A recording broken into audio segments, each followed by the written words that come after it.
Video आंख खोल देगा, ध्यान से देखिएगा और अंत तक जरूर देखिएगा। एक छोटी सी केस स्टडी से शुरुआत करता हूं। केस स्टडी यह है कि अगर सन 2000 में आपने टाटा इंडिका कार खरीदी होती तो उसकी कीमत थी 3,26,000 रुपए की, और अगर आज 2024 में उस कार को आप बेचते हैं तो शायद उसके कबाड़ी के भाव में वो जाएगी और 30,000 40,000 रुपए अगर आपको मिल जाए तो बहुत हो सकता है, शायद उतना भी नहीं मिलेगा। लेकिन दोस्तों वो ही टाटा मोटर्स के शेयर की अगर हम बात करें तो सन 2000 में 16 रुपए और कुछ पैसे के ये शेयर थे, और आज की डेट में 2024 में टाटा मोटर्स की शेयर की बात करें तो 950 रुपए का शेयर है। दोस्तों इसका मतलब है कि जितना रुपया आपने टाटा इंडिका लेने में लगाया ना, उतना ही रुपया अगर आप टाटा मोटर्स के शेयर खरीदने में लगाते तो आपके पास 20,000 शेयर होते, और आज की डेट में टाटा मोटर्स के शेयर की कीमत कितनी है? 950 रुपया, यानी कि ये कैपिटल आपकी बढ़ के हो जाती 1,90,00,000 रुपया।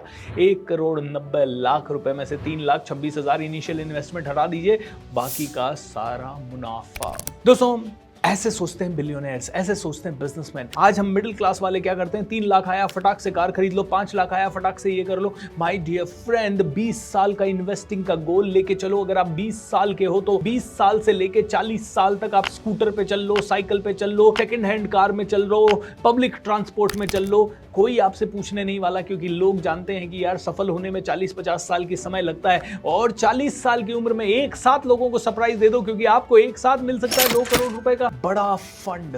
दोस्तों एक और छोटी सी केस स्टडी देता हूं आपको। आज की डेट में हम एप्पल का फोन खरीदते हैं, 1 लाख रुपए का आता है, 1.5 लाख रुपए का आता है, 2 लाख रुपए का आता है। अगर आपने एप्पल कंपनी में $1,000 यानी 80,000 रुपया आज की डेट का इन्वेस्ट किया होता आज से 37 ईयर्स अगो, तो आज आपको मिलता $2.2 मिलियन, यानी उस समय का इन्वेस्टेड 30-40 हज़ार या 25,000 रुपया आज आपका हो जाता आज की डेट का करीब 20 करोड़ रुपया।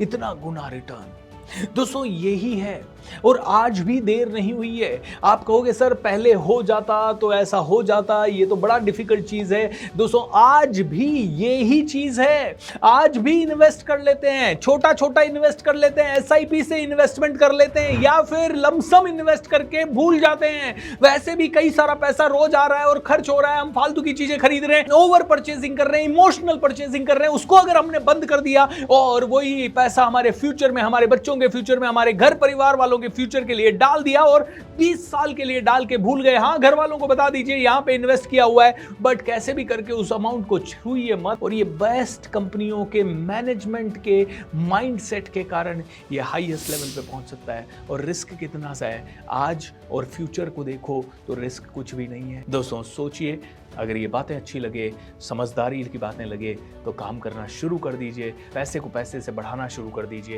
एक बहुत ही नॉर्मल लाइफ जीना शुरू कीजिए। अब दोस्तों आप में से कई लोगों का सवाल ही आता है कि सर मैं समझ गया कि यस ये कंपनियां बढ़ेगी, लेकिन कौन सी कंपनी बढ़ेगी, मुझे कैसे पता कौन सी कंपनी को मैं पकड़ूं? 30-35 साल 36 साल पहले किसी को थोड़ी पता था एप्पल इतनी बड़ी हो जाएगी या टाटा का शेयर इतना ऊपर चला जाएगा। तो मैं क्या करूं सर, कैसे करूं? तो दोस्तों बहुत ही सिंपल तरीका है भाई। आप टीवी खरीदते हो घर में, और फोन खरीदते हो घर में, आप कपड़े खरीदते हो, आप जूते खरीदते हो, आप टूथब्रश खरीदते हो, आप टूथपेस्ट खरीदते हो, आप और कौन कौन सी ब्रांड्स खरीदते हो, बस उन चीजों के ऊपर फोकस कीजिए। क्योंकि जो चीजें आप रोज इस्तेमाल कर रहे हो उन कंपनीज के शेयर 101% बढ़ने वाले हैं। क्यों? क्योंकि टूथपेस्ट का इस्तेमाल बढ़ने ही बढ़ने वाला है, क्योंकि जनसंख्या बढ़ रही है। कपड़ों का इस्तेमाल बढ़ने ही बढ़ने वाला है, क्योंकि जनसंख्या बढ़ रही है। जूतों का इस्तेमाल बढ़ने वाला है, तो शू ब्रांड्स में आप इन्वेस्ट कर सकते हैं, आप क्लोथ ब्रांड में इन्वेस्ट कर सकते हैं, कार ब्रांड्स में इन्वेस्ट कर सकते हैं, क्योंकि ये कारें और आने वाली है, नई नई कारें आने वाली है। कार कंपनियां इतनी रिच कंपनियां हैं कि ये ज्यादा से ज्यादा बढ़िया मॉडल्स लाती रहेंगी। कार में क्या यूज होता है? टायर यूज होता है। आप टायर कंपनीज में इन्वेस्ट कीजिए, क्योंकि टायर का बर्नआउट होता रहता है, कभी फटेगा, कभी घिसेगा, कभी नया डलेगा। ये ऐसी कंपनियां हैं जिनका प्रोडक्ट एक बार नहीं खरीदता आदमी, बार बार खरीदता है। इसलिए इन सभी कंपनियों की ग्रोथ हमेशा होने ही होने वाली है।